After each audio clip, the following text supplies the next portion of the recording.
I do think we need to abide by the state laws. It's important for us to be compliant. And the only time when we wouldn't want to abide by the state laws is if the laws conflicted with scriptures.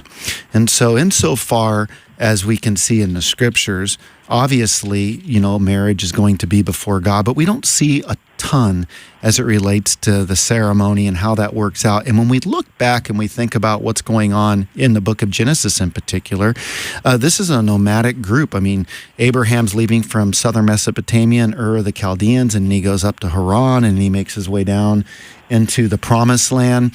And so, God was forming a people through him and through his children. And, as it relates to having kind of a society, they didn't have the same types of laws that we do. And then with Moses, when he leads God's people into the wilderness, a theocracy set up there, and then God kind of puts some laws in place, and we start learning things about the importance of not marrying those on the outside that are outside the covenant of God, that don't believe in the Mosaic law, and how important that is. But when you fast forward to today, I think the thing that we're looking for is what we can learn in 1 Corinthians. Like, we don't want to be unequally yoked. We want to find somebody that's kind of going at the same spiritual pace as ourselves and that believes in the same things that we believe.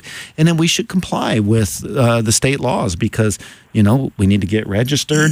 There's benefits to doing that. And I think it's just part of being a good Christian citizen that we comply with the laws. Now, that being said, if we didn't have the laws that we do, if you got stranded on an island somewhere after a cruise ship crashed and it was just you and a couple other people alive and you didn't have laws and there was really no law to go by, then I can see how you have to kind of, come up with a different plan that you can work with. So let's just say you had two people that survived, a boy and a girl, and everybody's dead and they're stranded on an island. I could see how they could just commit in marriage before God to each other, even though nobody officiated it and they didn't go before a state, but it's the unique circumstances of that.